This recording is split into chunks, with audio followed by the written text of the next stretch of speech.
Hello students, today we discuss about digestive juice. अभी जो digestive juice है तो देखिए डाइजेस्टिव जूस कौन कौन से होते हैं। डाइजेस्टिव जूस में अपन पहले भी देख चुके थे। जैसे फर्स्ट अपना पहला जो डाइजेस्टिव जूस है वो सलाइवा, ठीक। First digestive juice saliva. तो सलाइवा का सीक्रेशन कहाँ से हुआ था? Secretion from salivary gland. Salivary gland के थ्रू इसका सीक्रेशन हुआ, सलाइवरी ग्लैंड द्वारा सीक्रेट होता है। अब ये जो सलाइवा है, इस सलाइवा का जो सीक्रेशन है, ये सीक्रेशन एक्चुअल में ये सीक्रेशन देखिए किस टाइप का है। मैकेनिज्म ऑफ सीक्रेशन क्या है इसकी? तो mechanism of secretion of the salivary juice जो है वो देखिए, इसमें अपन देखें मैकेनिज्म में एक्चुअल में ये कैसा रिफ्लेक्स कैसा है, तो ये न्यूरोनल रिफ्लेक्स है। न्यूरोनल रिफ्लेक्स का मतलब जैसे अपन ने फूड देखा, अब अपन ने फूड देखा तो फूड की इमेज आई के थ्रू ब्रेन में जाएगी। ब्रेन उस प्रीवियस एक्सपीरियंस के बेस पर सलाइवा का सीक्रेशन करे। तो ये कौन सा रिफ्लेक्स है? अपन बोलते हैं ना मुंह में पानी आना, तो जो मुंह में पानी आने वाला केस है वो कौन सा रिफ्लेक्स है? न्यूरोनल, नर्वस सिस्टम के थ्रू कंट्रोल। दूसरा, इस सलाइवा की जो पीएच है वो 6.8 है। 6.8 पीएच होती मीन्स ये स्लाइटली एसिडिक है। और इस अब ये जो सलाइवा है इसमें कौन कौन से एंजाइम प्रेजेंट होते हैं तो वो देखिए। इसमें अपन एंजाइम की बात करें सलाइवा में, तो इसके अंदर जो एंजाइम है वो है सलाइवरी एमाइलेज। इसको क्या नाम देते हैं अपन? Salivary amylase. और ये जो सलाइवरी एमाइलेज है वो बेसिकली किस पे काम करता है? फूड के साथ आने वाले स्टार्च पर। तो उसको अपन अलग स्टेप में देखते हैं। तो अभी अपन ने देखा पहला अपना कौन सा जूस है? सलाइवा। सलाइवा का secretion from the salivary gland. Salivary gland को अपन ने डिस्कस किया था। सलाइवरी ग्लैंड ह्यूमन में कितने पेयर? 3 पेयर, जिसमें सबसे बड़ी पैरोटिड या प्रोस्टेट, पैरोटिड। दूसरा सब मैक्सिलरी एंड सब लिंगुअल। ये जो 3 सलाइवरी ग्लैंड है, 3 पेयर, उनसे सीक्रेट हुआ सलाइवा। और इस सलाइवा का सीक्रेशन न्यूरोनल रिफ्लेक्स है। इसकी pH 6.8 and enzyme salivary amylase present in active form. Number 2 second juice देखिए। सेकंड अपना जूस है gastric juice. Second one is the gastric juice. अब ये जो गैस्ट्रिक जूस है, ये गैस्ट्रिक जूस कहां से सीक्रेट होगा?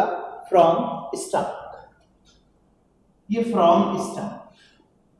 अब स्टमक में गैस्ट्रिक जूस का सीक्रेशन कैसा है?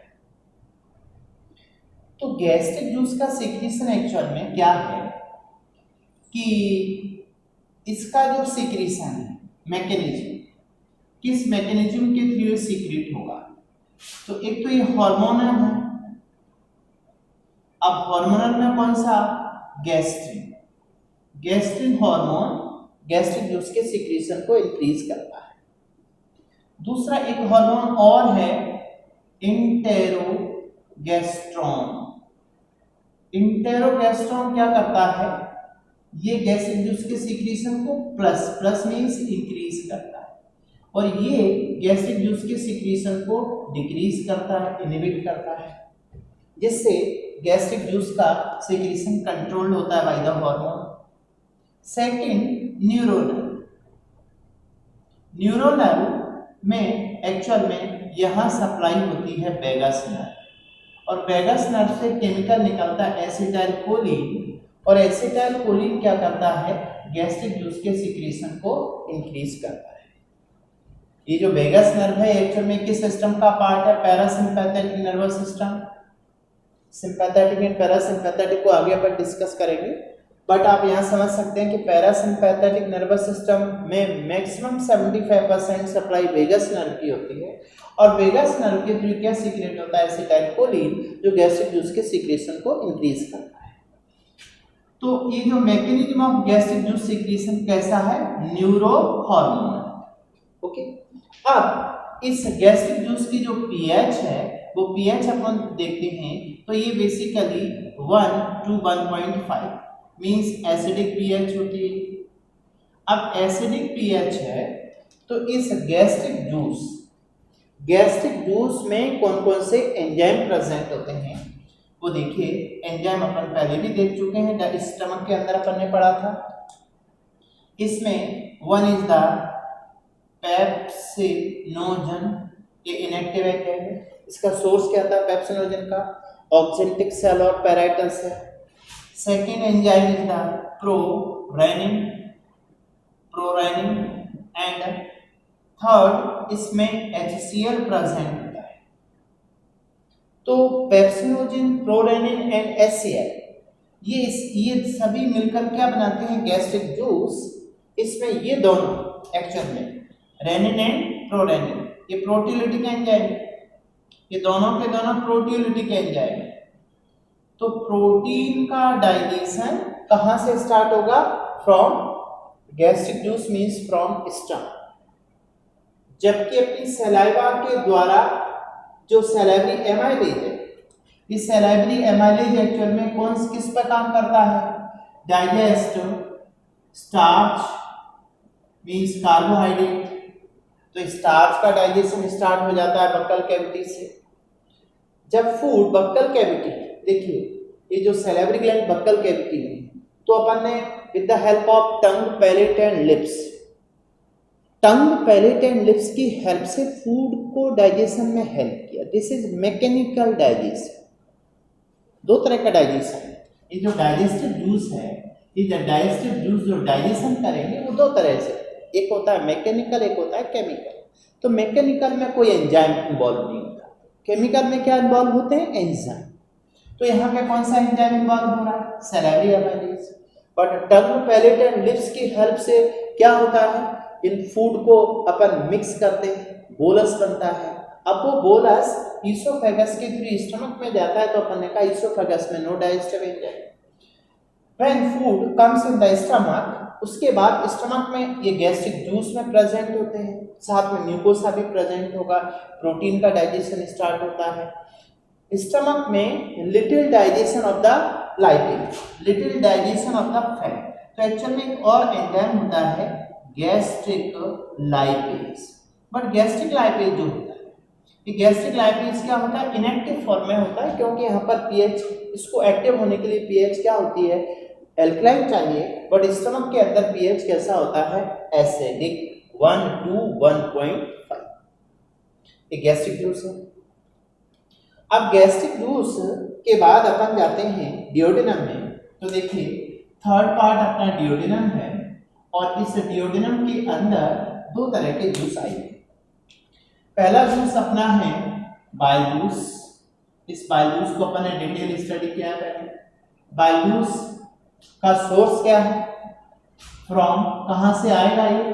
From hepatic cell. Hepatic cell means liver, hepatic cell means liver से सीक्रेट होके आता है। अपने को इसका सीक्रेशन और सोर्स मालूम था। जैसे अपन ने कहा कि बाइल जूस सबसे पहले हेपेटिक सेल में बनेगा, हेपेटिक सेल से बाइल कैनालिकुलस में आएगा, बाइल कैनालिकुलस मिलकर आगे हेपेटिक डक्ट्यूल बनाएगी, हेपेटिक डक्ट्यूल मिलके right hepatic duct, left hepatic duct, ये दोनों लोब से निकल करके बाहर आएंगी, लिवर से मिलके बनाएंगे common hepatic duct. Common hepatic duct में ओपन होगी सिस्टिक डक्ट गॉल ब्लैडर से आकर, फिर ये दोनों मिलकर आगे बाइल डक्ट बनाते हैं। Bile duct main pancreatic duct के साथ मिक्स होकर हेपेटोपेंक्रियाटिक डक्ट के थ्रू बाइल जूस कहाँ आएगा? डियोडेनम। तो बाइल जूस हेपेटिक सेल में बना। अब इस बाइल जूस का जो सीक्रेशन है, मैकेनिज्म ऑफ सीक्रेशन, तो इसकी जो मैकेनिज्म ऑफ सीक्रेशन वो बेसिकली कैसे हो रही थी? इस मैकेनिज्म ऑफ सीक्रेशन में अपन देखते हैं हार्मोनल, और हार्मोनल कौन सा? CCK। CCK act on gall bladder. ये गॉल ब्लैडर पे एक्ट करता है क्योंकि गॉल ब्लैडर में बाइल जूस का स्टोरेज हुआ था, उसके बाद बाइल जूस आएगा डिओडिनम के अंदर। तो कौन सा हार्मोन इन्वॉल्व हो रहा है? कोलिसिस्टोकाइनिन। अब ये जो बाइल जूस है, इस बाइल जूस की जो पीएच है वो 7.7 मींस एल्कलाइन पीएच होती है। और इस बाइल जूस के अंदर अपन देखते हैं कॉम्पोजिशन में अपन ने देखा तो इसके अंदर बाइल जूस जो है इसमें होते हैं वाइल्ड सॉल्ट अपन ने देखा कौन कौन से दो तरह के होते हैं, organic and inorganic, organic salt and inorganic salt. तो इनऑर्गेनिक एंड ऑर्गेनिक सॉल्ट को अपन पहले डिटेल स्टडी कर चुके हैं। इनऑर्गेनिक में आएगा sodium bicarbonate, sodium carbonate, NaCl। But organic में क्या क्या आते हैं? Sodium glycocholate, sodium taurocholate. दूसरा बाइल सॉल्ट के अलावा इसमें वाइल पिगमेंट्स होते हैं। बाइल पिगमेंट्स पे भी अपन ने पहले बात की है। इसमें बिलिरुबिन एंड बिलिवर्डिन ये दो पिगमेंट्स होते हैं, बिलिरुबिन एंड बिलिवर्डिन। ये इस तरह से ये जो बाइल पिगमेंट्स एक्चुअल में बाइल जूस में कैसे सब्सटेंस होते हैं? एक्सक्रीटरी सब्सटेंस होते हैं। सिक्रीशन तो है बट इनका जो यूज है वो बॉडी के लिए नहीं है, तो ये लिवर का एक्सक्रीटरी फंक्शन है, सिक्रीशन या formation of the bilirubin and बिलिवर्डिन। इसके अलावा इसमें अपन देखते हैं तो लेसिथिन प्रेजेंट होता है, कोलेस्ट्रॉल प्रेजेंट होता है, बट इसके अंदर मोस्ट इंपोर्टेंट पार्ट था कि नो डाइजेस्टिव एंजाइम इन बाइल जूस। तो ये बाइल जूस को अपन ट्रू डाइजेस्टिव जूस नहीं मानते क्योंकि इसके अंदर कोई भी ऐसा एंजाइम नहीं होता जो डाइजेशन में इन्वॉल्व होता है। This is the bile juice. अब इस बाइल जूस का फंक्शन क्या था? Emulsification of the fat. इसको अपन आगे बात करें। नेक्स्ट वन, फोर्थ पार्ट अपना।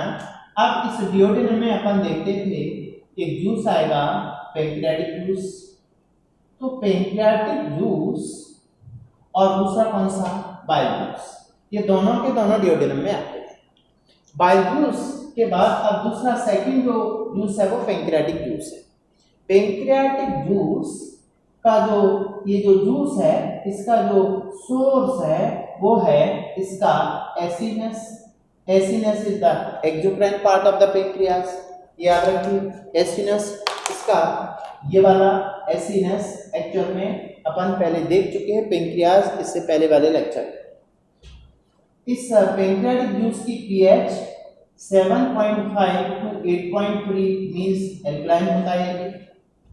और इस पैंक्रियाटिक जूस का जो सीक्रेशन है, इसकी जो मैकेनिज्म है वो होती है हार्मोन। इसमें 3 हार्मोन इन्वॉल्व होते हैं, CCK, PZ एंड C3। इनको अपन पहले देख चुके हैं पूरी मैकेनिज्म। अब आता है इसके अंदर कौन कौन से एंजाइम पाए जाते हैं पैंक्रियाटिक जूस। तो पैंक्रियाटिक जूस में अपन ने देखा था वन इज द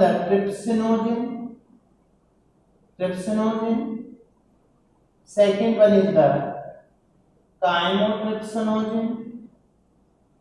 ये दोनों इनएक्टिव एंजाइम है, इनएक्टिव फॉर्म में निकलते हैं। Third is the carboxy peptidase. तो ट्रिप्सिनोजन, काइमोट्रिप्सिनोजन एंड कार्बोक्सीपेप्टाइड ये तीनों के तीनों प्रोटियोलिटिक होते हैं। प्रोटियोलिटिक एंजाइम है, मींस ये किस पर एक्शन करते हैं? प्रोटीन पर। तो पैंक्रियाटिक जूस के ऐसे एंजाइम जो प्रोटीन को ब्रेक करेंगे वो होंगे 3। और प्रोटियोलिटिक एंजाइम एक्चुअल में प्रोटियोलिटिक है। और ये जो एंजाइम है ये 2 टाइप के होते हैं प्रोटियोलिटिक, एक इंडोपेप्टाइडेज, दूसरा एक्सोपेप्टाइडेज।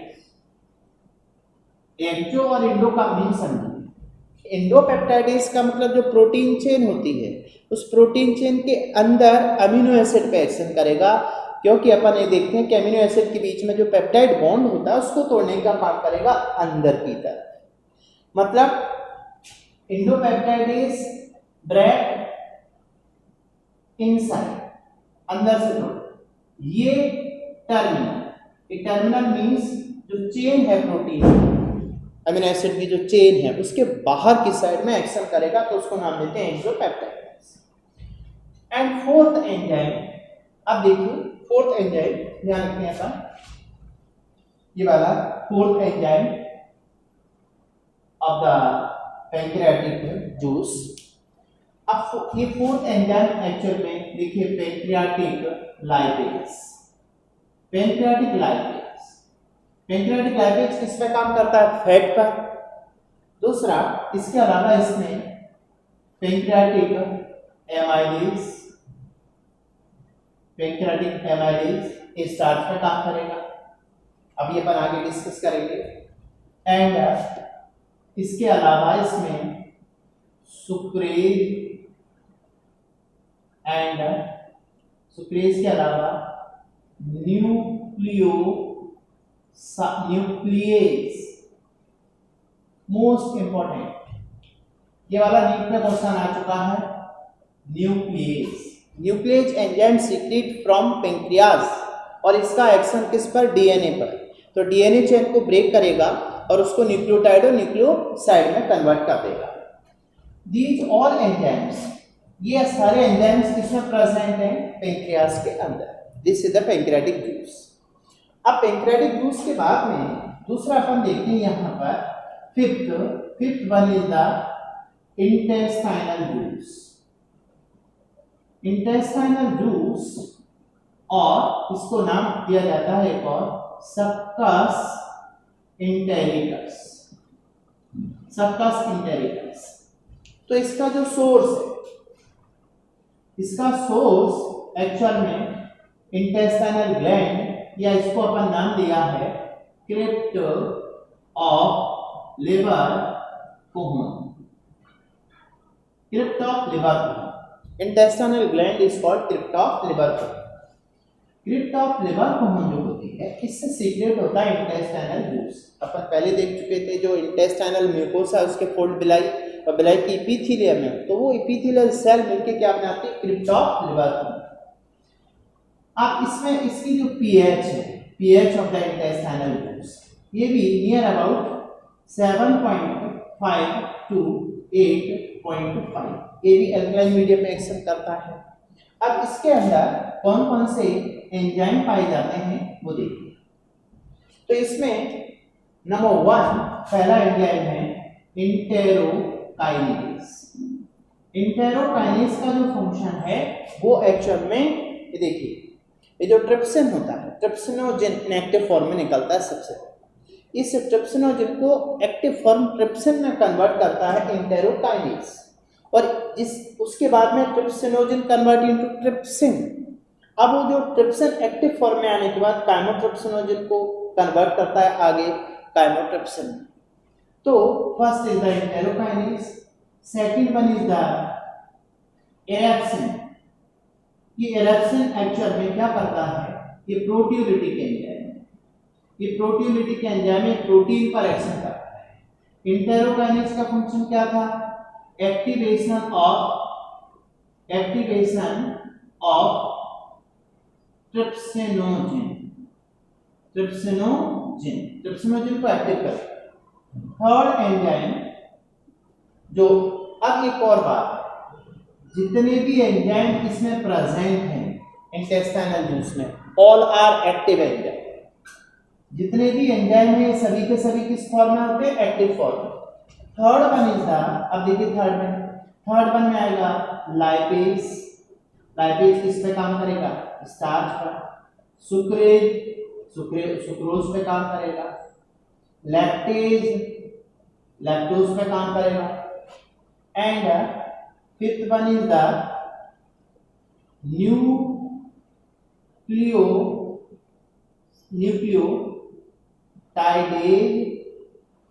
And nucleosidase. ये न्यूक्लियोटाइड पर और ये न्यूक्लियोसाइड पर आगे एक्शन करेगा। तो ये जितने भी हैं ये सभी के सभी कहाँ से सीक्रेट हुए? ये सब एंजाइम सीक्रेट हुए क्रिप्ट ऑफ लिवर कोहन, और क्रिप्टा ऑफ लिवर को उनको ही क्या बोलते हैं, intestinal gland. These all are the digestive enzyme. अब ये देखिए, अब next one is the large intestine. तो लार्ज इंटेस्टाइन में कोई डाइजेस्टिव एंजाइम सीक्रेट नहीं होता। जितने भी डाइजेस्टिव एंजाइम है वो देखिए कहाँ कहाँ से सीक्रेट हो रहे हैं। One is the saliva, second one is the gastric juice, third one is the bile juice, fourth is the pancreatic juice and last is the intestinal juice. ये सारे इंटेस्टाइनल जूस और ये सब किस में हेल्प करते हैं, all are help in the digestion of the food. और डाइजेशन ऑफ द फूड कितने टाइप का होता है, दो, मैकेनिकल एंड केमिकल। मैकेनिकल का मतलब है with the movement of part of the alimentary canal, जैसे फूड अपन ने इंजेक्शन किया तो इसमें किसने हेल्प किया, tongue, palate and lips and teeth, mastication. उसके बाद एंजाइम का एक्शन होगा, वो सभी एंजाइम का एक्शन क्या कहलाता है, केमिकल डाइजेशन। तो डाइजेशन की जो फिजियोलॉजी प्रोसेस है उसमें दो टाइप आएंगे, एक तो मैकेनिकल डाइजेशन जैसे पेरिस्टाल्टिक मूवमेंट है, पेरिस्टाल्टिक मूवमेंट में कॉन्ट्रैक्शन एंड रिलैक्सेशन हुआ था LML CML का, उसके थ्रू फूड एलिमेंट्री कैनाल में आगे कंडक्ट होता है। बट उसमें एंजाइम का एक्शन वो कौन सा डाइजेशन है, केमिकल। ओके,